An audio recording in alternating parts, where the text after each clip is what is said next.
বীরভূমের কঙ্কালীতলা সতীপীঠে পুজো দিতে উপস্থিত হলেন বীরভূম জেলা তৃণমূল সভাপতি অনুব্রত মণ্ডল ও তার মেয়ে সুকন্যা মণ্ডল। জেল থেকে মুক্তির পর এই প্রথমবার পিতা কন্যা একত্রে এই পুণ্যাত্মক তীর্থস্থানে আসেন। তবে এই পুজো শুধু তাদের ব্যক্তিগত প্রার্থনার জন্য ছিল না, মুখ্যমন্ত্রী মমতা বন্দ্যোপাধ্যায় ও তৃণমূলের সর্বভারতীয় সাধারণ সম্পাদক অভিষেক বন্দ্যোপাধ্যায়ের মঙ্গল কামনায়ও বিশেষ প্রার্থনা করা হয়। রবিবার সকালে কঙ্কালীতলায় পৌঁছে পুরোহিতের তত্ত্বাবধানে অনুব্রত মণ্ডল ও সুকন্যা মণ্ডল সতী মায়ের মন্দিরে প্রার্থনা করেন। তারা গভীর ভক্তি সহকারে দেবীর সামনে পুষ্পাঞ্জলি দেন এবং নিজেদের জন্য নয়, বরং দলের দুই প্রধান নেত্রী ও নেতার জন্য পুজোর বিশেষ আয়োজন করেন।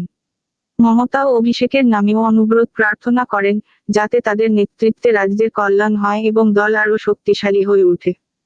অনুব্রত মণ্ডল বলেন, মমতা দিদি ও অভিষেকের জন্য আজকের পুজো দেবীর কাছে নিবেদন করলাম।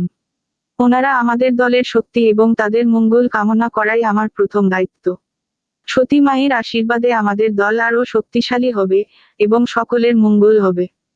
এই পুজোর মাধ্যমে অনুব্রত মণ্ডল প্রমাণ করে দিলেন যে, ব্যক্তিগত আধ্যাত্মিকতা ছাড়াও তার রাজনৈতিক জীবনেও ধর্মীয় মূল্যবোধের গুরুত্ব রয়েছে। বিশেষত দলের নেতাদের জন্য এমন পুজো করা সাধারণ মানুষের মধ্যে দলীয় একতার বার্তা পৌঁছে দিল। সুকন্যা মণ্ডলও পুজোতে সক্রিয়ভাবে অংশ নেন এবং পিতার সাথে সহমত প্রকাশ করে মুখ্যমন্ত্রী ও অভিষেক বন্দ্যোপাধ্যায়ের জন্য দেবীর কাছে আশীর্বাদ প্রার্থনা করেন। আসুন দেখে নিন সেই চিত্র। খবর বীরভূমের পর্দায়। বীরভূম, কঙ্কালীতলা থেকে শুভেন্দু রায়ের রিপোর্ট। জয় মা জয় মা জয় মা কঙ্কালী। ওম মহিষাগ্নি মহামায়ে চামুণ্ডে মুন্ডমালিনী আলক্ত বিজয়মে দেহি দেবী নমস্তুতে।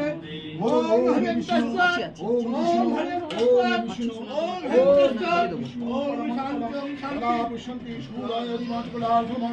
ওম বিষ্ণু ওম বিষ্ণু ওম বিষ্ণু ওম তদ বিষ্ণু পরমং পদং সদা পশ্যন্তি সুরায় দিবিব চক্ষুরারতং সর্বমঙ্গলা মঙ্গলে শিবে সর্বার্থ সাধিকে শরণ্যে ত্র্যম্বকে গৌরী নারায়ণী নমস্তুতে। বিষ্ণু বিষ্ণু অধ্যাশ্বিন মাসে কন্যা রাশিতে বাস করে। ওম কৃষ্ণ পক্ষে দ্বাদশং দিনে কশ্যপ গোত্র অনুব্রত দেব মণ্ডল কাশ্যপ গোত্রায় সুকন্যা কাশ্যপ গোত্র সুতপা এবং ছবি মণ্ডলী সর্বশান্তি রানী সর্বমঙ্গল কামনার্থে মা কঙ্কালী শ্রীচরণে পুষ্পাঞ্জলি দেবী কঙ্কালিকা।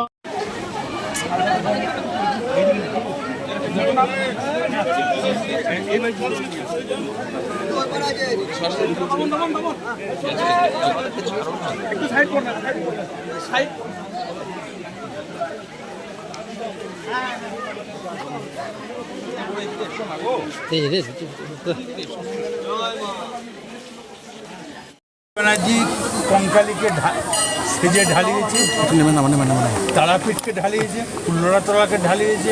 এমন কোনো পীঠস্থান নাই বীরভূমে মমতা ব্যানার্জি টাকা দেয়। আপনারা জানেন যে মমতা ব্যানার্জি বক্রেশ্বরেও টাকা দিয়েছে, পাথরচাপড়িতেও টাকা। তাই কঙ্কালী মায়ের এখানে যা সেজেছে, যেগুলো বাকি আছে দেয়ালির পর সব করবে। দাদা, কতটা অধীর আগ্রহে অপেক্ষা করছিলেন যে কঙ্কালীতলা যাবো? হ্যাঁ, নিশ্চয়ই। এটা তো আমার ঘরের পীঠস্থাতা মন্দির। মমতা ব্যানার্জি কিন্তু পীঠস্থাতা মন্দির, কিন্তু আসার জন্য ছটফট করছি। মা ডাকলে মা একাই যাবো, তারাপীঠ যাবো, সব জায়গায়। দাদা, কার কার নামে পুজো দিলেন আজকে? নিজের মেয়ে দিলাম, সুতপা পাল দিলাম, আমার স্ত্রীর নামে দিলাম, অভিষেক মমতা ব্যানার্জি। দাদা, পার্থক্য কিছু বুঝতে পারছেন কঙ্কালীতলা? 2 বছরে কোনো পরিবর্তন এসছে কঙ্কালীতলা? না, কোনো পরিবর্তন। যা করেছিলেন সেটাই আছে। আবেগপ্রবণ হয়ে পড়েছিলেন। না, যাক, ঠিক আছে। ঠিক আছে, বলছি আজকে আর কোনো প্রোগ্রামে